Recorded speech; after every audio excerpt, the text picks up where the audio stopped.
Et bienvenue à Switch québécoise. Aujourd'hui, c'est une discussion plus intime que j'ai avec Mouili, où elle nous partage son parcours ici au Québec, alors qu'elle est arrivée avec ses parents qui fuyaient la guerre du Cambodge. Donc, beaucoup plus intime, beaucoup plus posé, beaucoup plus dans le ressenti également.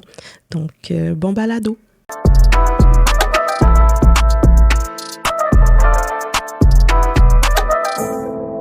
Et bienvenue, Mouili. Merci. Merci à toi d'avoir accepté l'invitation.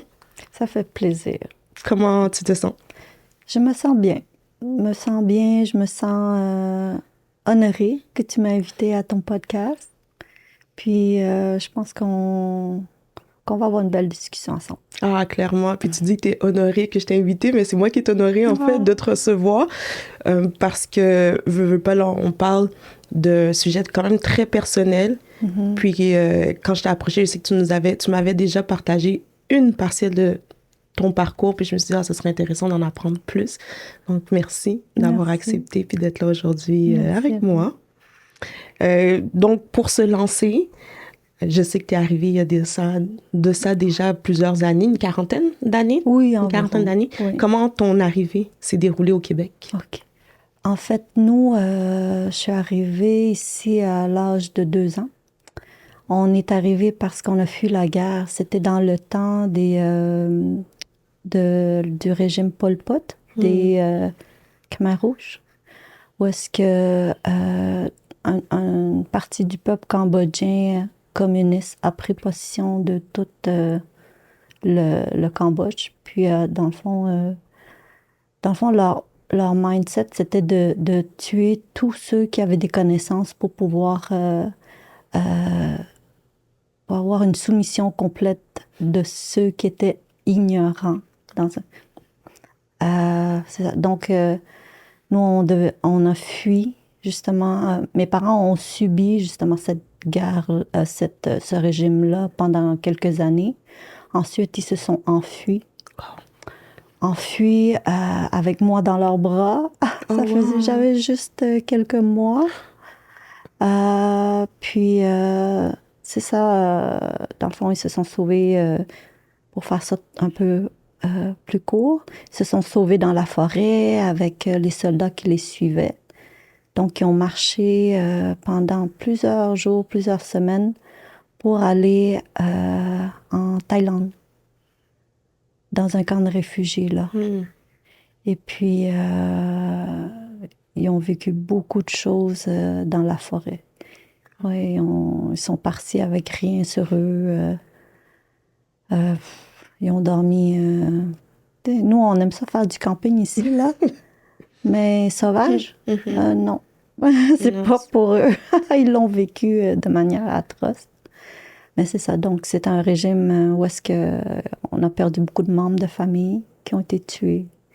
J'avais une tante qui était médecin, qui a été tuée. Elle était mariée avec un Vietnamien, mais il a été tué parce qu'il n'était pas cambodgien.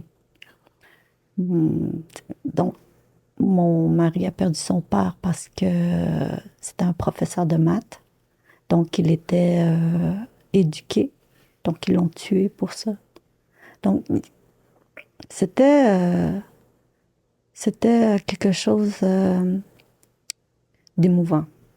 Mais j'imagine. Ouais.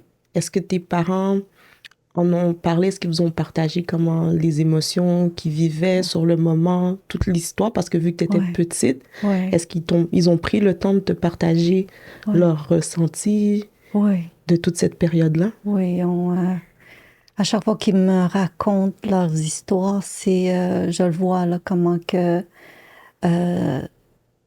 ça fait des cicatrices dans leur être intérieur. Ça les a marqués d'une manière permanente. Wow. Ouais. Et ils ont vécu beaucoup de choses. Mon père a été électrocuté parce que c'est sûr que pendant la guerre, on n'avait pas assez à manger. Donc, des fois, il allait voler des petites tomates, des trucs comme ça pour pouvoir nourrir ma mère, pour me nourrir moi. Puis une fois, il s'est fait prendre, mais il s'est fait électrocuter. Puis il dit qu'il a failli perdre sa vie parce que il voulait qu'il avoue qu'il avait volé, mais il voulait pas avouer parce qu'il savait que s'il l'avouait, il allait mourir. Donc, lui, il voulait même plus retourner au Cambodge. Il vient du Cambodge parce que ça a été traumatisant pour lui. Ouais. Donc, il n'est jamais retourné, en fait. Il est retourné, mais je pense après 30 ans, il est retourné. Mais il suait sa vie. Est-ce que tu es retournée avec lui? Oui, je suis retournée avec lui. Puis c'est quoi le sentiment? Je sais, bon, pour toi, ça doit être un peu différent, mais c'est quoi le sentiment quand tu retournes sur ta terre, en fait, natale? Pour dire la vérité, je me sentais comme une touriste. Parce que j'ai grandi ici. Donc, pour moi, le Québec, c'est ma maison, c'est mon chez-moi. Mais pour moi, aller au Cambodge, c'était comme être un touriste, puis revoir, dans le fond, visiter un pays que j'ai jamais connu, dans un sens. Puis visiter, dans le fond, tous les lieux que mes parents ont grandi. Ouais. Puis est-ce que tu voyais leurs sentiments à eux pendant qu'ils étaient là-bas? Est-ce qu'ils étaient bien? Est-ce que ça travaillait à l'intérieur d'eux? Ou... Je pense que ma mère, elle a été bien. Je pense qu'elle a accepté ça un peu plus... Elle a mis ça... Elle a été capable de tourner la page de manière un peu plus facile. Tandis que mon père, non, il était stressé. Il était stressé. Il était stressé tout le long. Il dormait pas bien. Il veut même pas retourner. Il veut pas retourner. Quand tu as du vécu dans un endroit puis que tu te rappelles de tout, ça peut marquer. Hein? Tu l'as dit, il y a des blessures qui sont encore présentes, en fait. Absolument. Absolument. Puis là, vous êtes arrivé au Québec. Oui. Comment ça s'est passé ici? En fait, hiver, en plus. Oui, en décembre. En fait, quand mes parents sont arrivés au camp de réfugiés, je pense qu'ils sont restés là quand même un petit bout. Et puis, on attendait nos papiers pour émigrer au Canada. Puis, c'est quand on a eu nos papiers, on avait 1 heure pour se préparer. C'est ce que ma mère m'a dit. Elle avait 1 heure pour se préparer pour venir prendre l'avion pour venir au Canada. Oh, wow! Ouais. OK, donc ça s'est fait papier comme on s'en va. Oui, papier, ça a été... elle avait des sandales, elle avait une jupe, un T-shirt, puis dans l'avion. Puis est-ce que vous saviez où vous alliez aller rendu au Canada ou bien c'était pas encore prêt tout ça? C'était juste, OK, on a nos papiers, on sait qu'on s'en va, on s'en va, puis rendu là-bas, on va se débrouiller? En fait, je pense pas qu'ils savaient exactement où, mais ils savaient que c'était au Québec. Puis en même temps, on avait aussi de la parenté, une famille qui avait déjà immigré avant nous. Donc, ils étaient comme notre parrain. Donc, on avait eux sur qui on pouvait quand même compter. Mais non, c'était l'inconnu total. Donc, je pense que quand l'avion a atterri, mes parents ont eu un choc fatal. Ça a été la neige. Elle disait que la neige était jusqu'aux genoux. Elle descendait de l'avion avec des sandales, avec de la neige jusqu'aux genoux. Elle était en sandales? Oui, oh là là. Oui, parce qu'il fait chaud en Thaïlande. Alors, pour elle, ça a été un choc total. Puis elle a dit, moi, dans quel pays je me suis embarquée? C'était drôle. Ah, j'imagine. C'était drôle, oui. Mais il doit y avoir aussi le choc de la neige, mais le soulagement d'être dans un endroit où... Plus sécuritaire. En sécurité, oui. Tout à fait. Tout à fait. Puis, je pense à travers les années, mes parents ont toujours été reconnaissants pour l'opportunité qu'ils ont eue de venir au Québec. Ouais. Puis là, toi, puis moi, tu grandis ici. Je grandis ici. Et comment ça se passe, en fait, ton intégration? Malgré que tu étais petite, comment se passe ton intégration primaire, secondaire? Oui. Je pense que j'ai pas senti trop de difficultés à m'intégrer au niveau scolaire, parce que je suis arrivée petite. Donc, pour moi, ça s'est fait de manière plus naturelle. nous, c'est sûr quand on a immigré à Montréal, donc ça a été déjà un peu plus multiculturel. Donc, je pense que ce côté-là a aidé beaucoup au niveau intégration dans la vie québécoise, dans la vie scolaire. Je pense qu'arrivé ici, mes parents m'ont mis dans une garderie anglaise. OK. Je ne sais pas pourquoi, mais je pense que c'était la garderie la plus proche de la maison. Puis j'ai des glimpses de ces moments-là, mais très, très flous. Mais je me rappelle que je comprenais rien de ce qu'on me disait dans la garderie. On me parlait, puis je les regardais, puis c'était le néant pour moi, je comprenais rien. Et puis, une fois, ils voulaient me donner du chocolat, puis j'étais comme, c'est quoi ça? Puis, ils étaient comme, mange, ils l'ont mis dans ma bouche, puis j'ai fait, oh, c'est bon! Mais après ça, je pense que j'ai appris la langue assez rapidement par après. Puis après ça, j'ai fréquenté le reste de ma vie scolaire dans un milieu francophone. Tu m'as partagé qu'au secondaire, ça a été le moment qui t'a le plus frappé. En fait, c'est là où tu as fait « Oh, il y a quelque chose de différent. Est-ce que tu veux m'en parler un peu? Oui. Comme nous, on habitait à Montréal toute mon primaire. Ça a été une ville un peu plus multiculturelle avec différentes cultures. Quand on a déménagé, on a déménagé à Laval quand j'étais au secondaire. Et puis, disons que on était 3 Asiatiques dans une école de 200. Donc, pour moi, ça a été un choc parce que j'étais arrivée là-bas différente. C'est différent d'arriver comment je dirais ça? D'arriver pas bien habillée, d'arriver d'un appartement au sous-sol infesté de rats, pas avoir d'argent pour s'acheter des beaux vêtements ou juste avoir de l'argent assez pour manger, dormir, aller à l'école, le strict nécessaire. Puis arriver à Laval où les gens étaient beaucoup plus aisés. Puis arriver dans une école secondaire habillée tout croche. Donc c'est sûr que ça saute aux yeux qu'on est différent. Donc, c'est là que l'intimidation a commencé pour ma part. C'est sûr qu'on se moquait de moi parce que je portais pas des jeans, j'avais des vêtements crottos, j'avais des vêtements colorés, différents des autres. Puis, ça s'est poursuivi quand même tout au long de mon secondaire. Parce que j'étais différente. Oh. Ouais. Puis j'ai trouvé ça difficile parce que personne voulait manger avec moi le midi. Personne voulait se tenir avec moi parce que j'étais différente.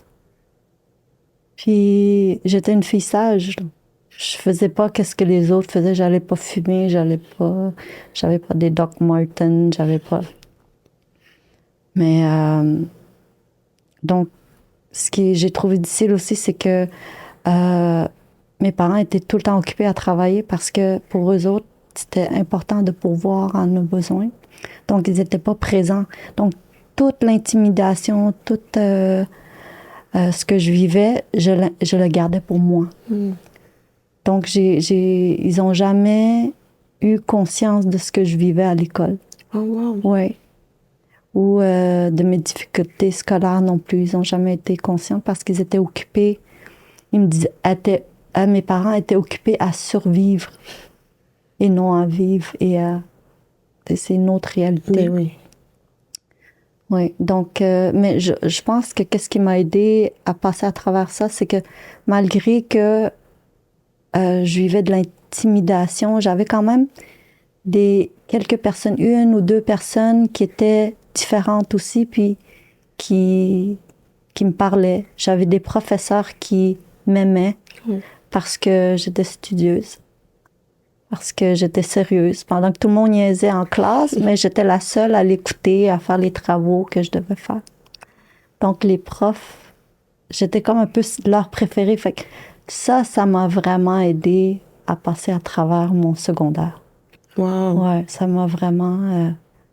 ça m'a fait sentir un peu plus acceptée et aimée dans ces moments un peu plus difficiles. Déjà, être ado, c'est pas facile. Puis vivre ça, c'est encore moins évident. Ouais. C'est sûr, ça ajoute Ouais, au absolument. défi. Oh, wow. Ouais. Puis est-ce que des fois, tu t'es dit, ah, pourquoi on retourne pas à Montréal pendant ces périodes-là? Est-ce que tu t'es posé ces questions-là? Pourquoi on retourne pas à Montréal? Ou bien est-ce que tu t'es posé des questions? Est-ce que tu as affronté des fois des gens sur justement, tu dis, ben, on était 3 personnes asiatiques. Est-ce que tu as affronté des gens en disant, ben, je suis tout comme toi, hein. Oui, on est habillés différemment, mais on est pareil, en fait. C'est sûr que j'ai eu beaucoup de moments où est-ce que je voulais retourner à Montréal parce que je me sentais un peu plus acceptée, parce qu'on était tous un peu plus pareils, si je pourrais me permettre de dire ça. Mais on a déménagé à Laval parce que mes parents voulaient avoir une meilleure qualité de vie pour nous, avoir, dans le fond, une meilleure éducation pour nous aussi. Donc, on a juste continué comme ça. Et oui, les personnes asiatiques à l'école secondaire, ils étaient un peu plus québécoises. Donc, je me tenais même pas avec eux. Oh, wow. Donc, tu te reconnaissais même pas à travers eux, non, en fait. Non. Puis, à quel moment il y a eu désolé pour l'anglicisme, mais le shift de, OK, ben c'est 5 ans quand même l'école secondaire, faut que je passe à travers. Là, tu dis, OK, j'ai les professeurs qui sont de mon côté, qui m'accompagnent, mais est-ce que tu as été capable quand même de t'épanouir à travers ça, ou bien ça a été non, OK, je fais mon 5 ans, puis après, je continue? Je pense que oui, parce que à travers les années, j'ai fait 2 ans de secondaire dans une école. Après ça, on a changé d'école. C'était parce que cette école-là avait seulement 2 années de secondaire. Mais quand j'ai changé pour une école un peu plus grande, 3, 4, 5, là, il y avait un peu plus d'Asiatiques qui ont fréquenté. Puis là, je pense que ça m'a aidé un peu plus à me sentir un peu plus à ma place en me tenant un peu plus avec eux. Puis les professeurs aussi qui étaient toujours gentils, qui étaient à l'écoute, m'ont beaucoup aidé à ce niveau-là. Puis je pense que mon soulagement, ça a été quand j'ai fini le secondaire, puis j'étais au cégep. Oh, wow! Ah oui! Ouais, c'est là que mon chiffre s'est fait, je me sens un peu plus moi-même, plus à ma place, plus épanouie quand j'étais au cégep. Parce que je pouvais quitter le Laval pour aller à Montréal. Ah, tu retournais au cégep j'ai retourné à Montréal. Donc, pour moi, ça a été, un soulagement, un chiffre important dans ma vie où est-ce que je me suis retrouvée un peu plus au cégep. Ouais. C'est là que j'ai connu mes amis que j'ai encore aujourd'hui. Je parle beaucoup d'être avec des Asiatiques parce qu'on se ressemble, on se reconnaît beaucoup à travers nos valeurs, à travers les vécus qu'on a eus, parce qu'on a sensiblement vécu beaucoup de choses similaires sans être nécessairement pareils, mais on se reconnaissait beaucoup plus, puis je trouvais qu'on était beaucoup plus tolérants l'un envers l'autre. Mais vous connaissez les défis de l'un et l'autre. Absolument. Donc, il y avait une compréhension, puis peut-être ça te permettait d'être plus vulnérable, peut-être avec justement tes pairs. Oui. Puis on pouvait tous dire, puis c'était différent. Donc, au cégep, on se tenait ensemble, puis pour moi, c'était mes meilleures années avec mes amis. Oui. Wow. Ouais. Puis à travers tout ça, parce que veux pas, ça nous forge, hein, le secondaire, le cégep, ça nous forge. Est-ce que tu te trouvais québécoise? Parce que des fois, quand on est confronté, justement, que les gens nous acceptent pas tel qu'on est, mais on a de la difficulté à trouver sa place. Est-ce que toi, tu trouvais ta place? Est-ce que tu trouvais que tu étais québécoise? Et que tu es québécoise, en fait? dans ce moment-là? Oui. À vrai dire, non. Oui et non, mais je sais que en grandissant avec le système, en grandissant au Québec, en fréquentant la culture québécoise, en étant imprégnée, j'avais quand même un côté québécois, j'avais une manière d'agir un peu québécoise aussi, mais je trouvais que mes origines prenaient un peu plus le dessus, si je pourrais dire ça.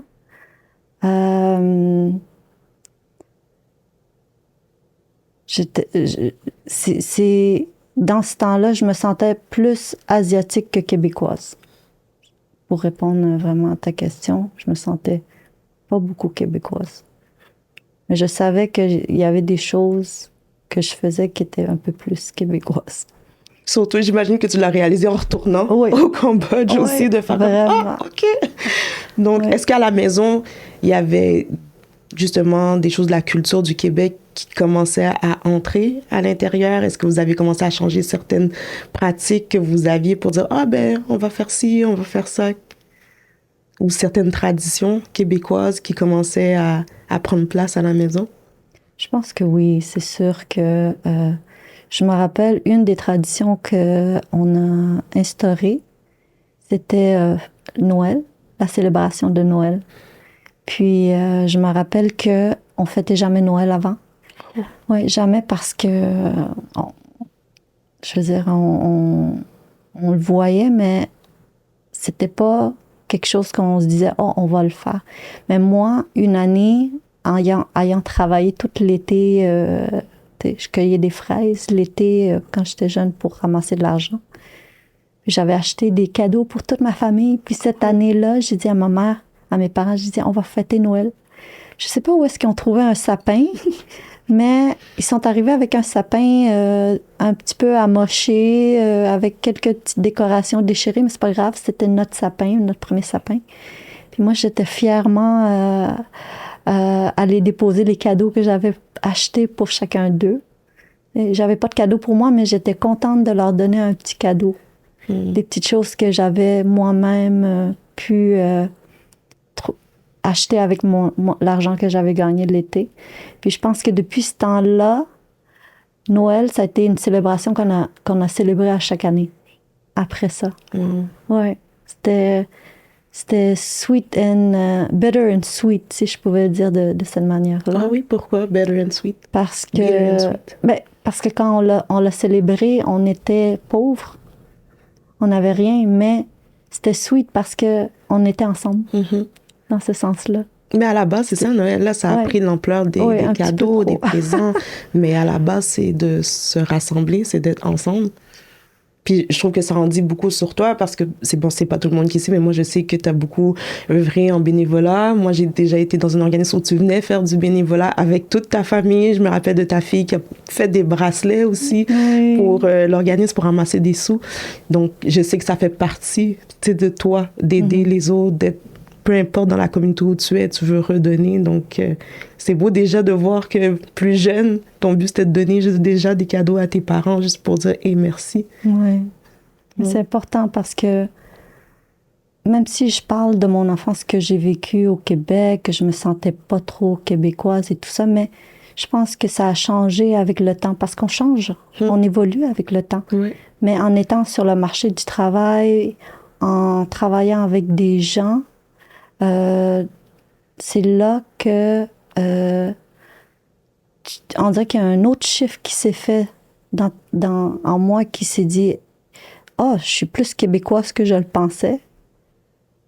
Je m'associe un peu plus aux Québécois qu'aux Asiatiques finalement, parce qu'il y a toujours ce côté-là. On peut pas le nier, comment qu'on a grandi, dans la culture québécoise, la manière de parler, la manière d'être est quand même changé avec nos années de vie ici. Mais je suis contente que tu l'aies dit parce que moi, j'y crois qu'une identité, surtout culturelle, elle n'est pas immuable. moi, je pense que tu l'as dit, le mot, elle évolue, elle est évolutive, puis je pense que ça dépend de où tu es aussi, puis de comment tu vis, de qu'est-ce qu'il y a alentour, de qu'est-ce qui gravite alentour de nous. Donc, je pense pas que c'est quelque chose de fixe, qu'on dit, ben, tu l'es là ou tu le sauras jamais. Moi, j'y crois pas. Je pense qu'on évolue, on apprend. Il faut apprendre à connaître l'endroit où on est, les cultures, de c'est quoi le Québec. C'est pas du jour au lendemain, oh oui, je suis québécoise, t'apprends à connaître qu'est-ce qui définit, en fait, cette identité-là. Ouais. Wow. Très, très beau. Merci. Puis, en fait, là, je rebondis sur ce que tu as mentionné un peu auparavant. Je sais que tu as pris des choix pour tes enfants à cause de qu'est-ce que tu as vécu au secondaire. Tes enfants ne portent pas des noms asiatiques. Ça a été quoi le processus de décision là, avec ton mari de dire non, on ne leur donne pas des noms asiatiques? Je veux dire, moi, ayant un nom asiatique, mon mari ayant un nom asiatique, et c'est en fait moqué parce que nos noms étaient différents. Je me suis dit que je voulais pas que mes enfants vivent la même chose, c'est sûr. Puis je me suis dit aussi que, étant au Québec, je pense que ce serait beaucoup plus facile, plus pratique d'avoir des noms faciles à prononcer. C'est la raison pour laquelle je leur ai donné un nom nord-américain. Je pense que mon côté québécois a pris le dessus sur ce côté-là, de les nommer, nommer mes enfants. Puis, je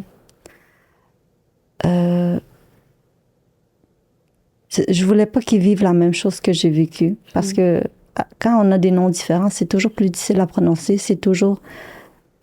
donc, les gens ne comprennent pas nécessairement l'origine de nos noms, de notre culture. Donc, ils vont toujours se moquer de ce qu'ils ne comprennent pas. Donc, je voulais leur éviter... on est toujours parents poules, dans un sens. On veut les éviter les choses qu'on n'a pas aimées, les choses qu'on a vécues, qui ne sont pas nécessairement, selon nous, agréables. On veut les protéger des fois un peu trop même. Mais pour moi, ça a été ça a été le cas en les nommant avec des noms nord-américains. Ouais. Est-ce que tu as dû faire un deuil lorsque vous avez pris cette décision-là? Est-ce que pour vous, c'était comme, OK, on perd quelque chose ou bien c'est non, on gagne quelque chose? Comment vous l'avez vécu? Non, j'ai pas vécu de deuil par rapport à ça. Pour moi, ça a été très catégorique. Ça a été très clair que quand j'aurais des enfants, je leur donnerais un nom nord-américain. Ça a été pour moi clair. Même moi, je me suis dit, à un certain point de ma vie, quand j'étais plus jeune, je me suis dit, j'aurais voulu changer mon nom. Oh, wow! Ouais, j'aurais voulu changer mon nom pour qu'il soit plus facile, pour être accepté. Oh! Oui, donc... Et pourtant, ton nom est pas tant compliqué à prononcer. Peut-être que je le prononce toujours mal aussi, puis que tu non, je pense tu me corriges pas, mais pourtant, c'est pas... Oui, mais quand même, les gens ont de la difficulté à des fois le prononcer parce qu'ils veulent pas mal le prononcer, ou des fois, on fait des syllabes pour en rire un peu aussi, des fois. Donc, non, c'est ça. Puis pour moi, ça a été... je le répète encore, mais ça a été important qu'ils ne vivent pas ce que j'ai vécu, en leur donnant un nom plus pratico-pratique, un nom plus courant, facile à prononcer. Puis pour moi, c'était aussi important de leur donner une signification derrière ce nom-là. Oh. Oui. Donc, moi, je crois que quand on donne un nom à quelqu'un, on appelle cette personne à être, dans le fond, un peu ce nom-là. Parce que l'enfant va se développer par rapport au nom qu'on lui donne. Ça, c'est ce que je crois. Ça, c'est moi. C'est pour ça que le nom de mes enfants a été quand même choisi de manière intentionnelle. Oh. Ouais, qu'est-ce que ça veut dire? Qu'est-ce que les noms signifient? Mon garçon, il s'appelle Ryan Nolan. Ryan qui veut dire le petit roi. Puis lui, il a été le premier garçon de la famille, des deux côtés. Donc, c'était notre petit roi. Donc, on a donné le nom Ryan. C'était court, c'était facile. Nolan, ça voulait dire noble et renommé. Donc, je trouvais que ça complétait bien le petit roi. Donc, ça a été un nom, Ryan Nolan, ça a été un nom facile à prononcer. Donc, ça a été la signification de son nom. Donc, on veut l'appeler à être quelqu'un qui va dominer, qui va changer le monde, en quelque sorte. Et puis, pour ma fille, c'est Nora Kelly. Nora qui veut dire ça voulait lumière. Ça veut dire lumière, et Kelly, ça voulait dire guerrière. Wow. Donc, on voulait... Puis en même temps, mon mari aimait Norah Jones, la chanteuse. Oui. Alors, pour lui, ça a été un plus de nommer notre fille Nora, mais on voulait qu'elle soit la lumière autour d'elle. Wow, c'est magnifique. On voulait qu'elle soit une guerrière pour ce qu'elle croit aussi. Donc, ça a été des noms compléments à leur premier prénom. Donc, pour nous, c'est important de donner comme une caractéristique à nos enfants par rapport à leur nom. C'est vraiment magnifique. Merci. J'aime beaucoup.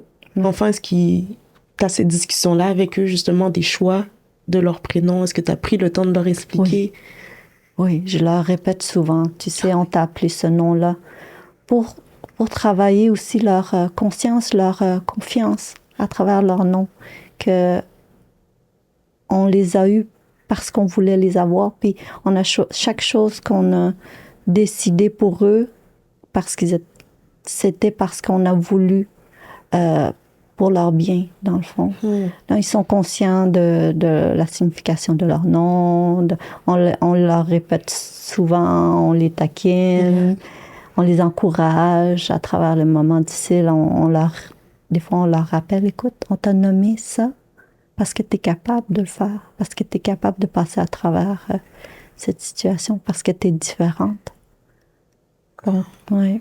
Tu as nommé des situations difficiles. Là, on retourne quelques années plus tôt, en 2020. Ouais. Moi, je me rappelle, on s'était parlé. On avait même fait un portrait, justement, sur la situation. En 2020, il y a eu la pandémie. Oui. Il y a eu la pandémie. Puis, tu l'as vécu autrement.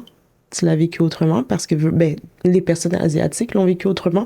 Oui, les gens vivaient la pandémie, mais vous viviez la pandémie plus tout ce qui venait avec cette pandémie-là, ce qui veut dire la haine, les mots peut-être très forts, très violents envers les personnes asiatiques.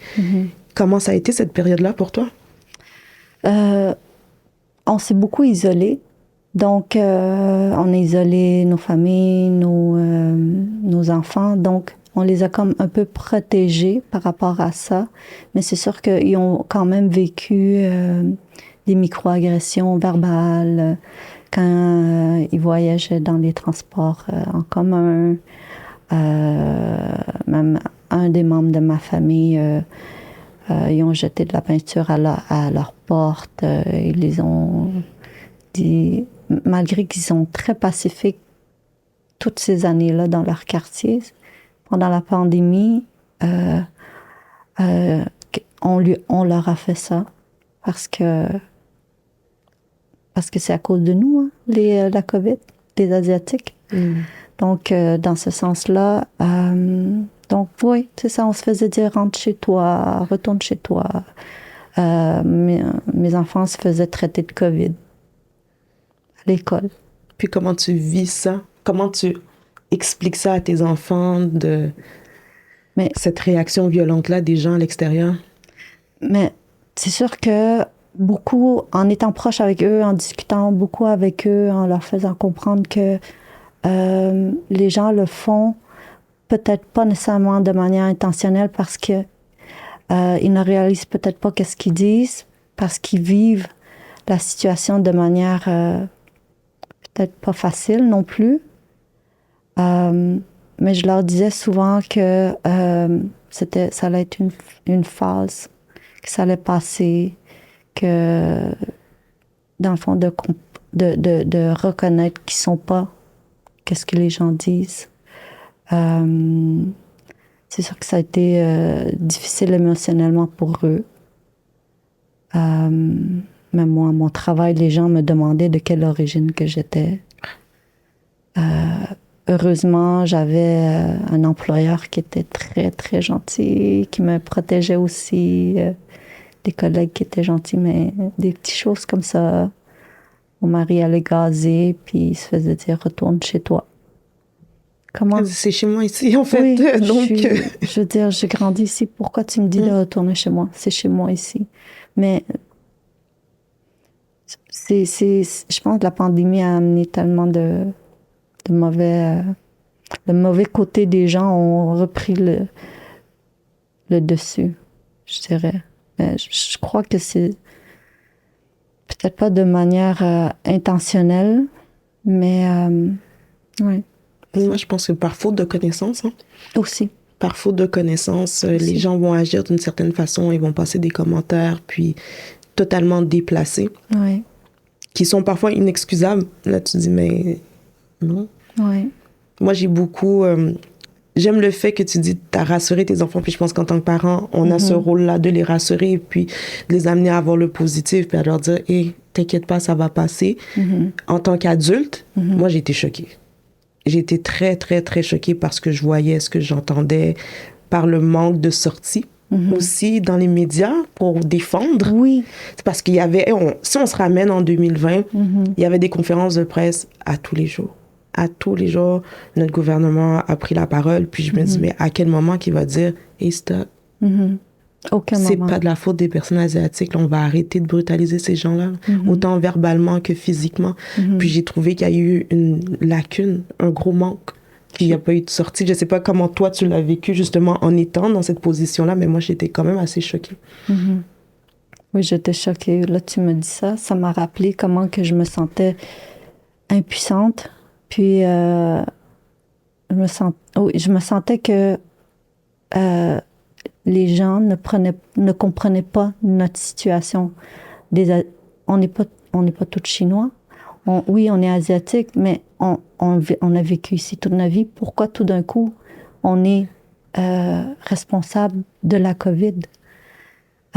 Puis, comme tu disais, je sentais que c'était injuste, que on ne faisait rien, qu'on nous laissait vivre tout ça sans justement comprendre notre position, sans comprendre que la réalité des choses, que c'est pas notre faute. On la vit autant que n'importe quelle personne qui est en confinement qui la vit au Québec. Tout à fait. Ouais.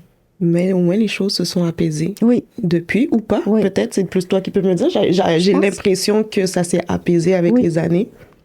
Mais on est chanceux quand même au Québec parce que si je regarde ailleurs, là, comme aux États-Unis, qui est beaucoup plus... qui a été beaucoup plus violent envers les Asiatiques, je me dis, j'ai vécu de l'injustice, mais je me dis toujours que c'est quand même moins pire qu'ailleurs. Regardez toujours le bon côté des choses. Oui. Ouais. Puis si tu avais à accueillir une famille ici qui arrive comme ta famille est arrivée, qu'est-ce que tu leur dirais puis comment tu les accueillerais? Premièrement, c'est sûr que je les accueillerais de manière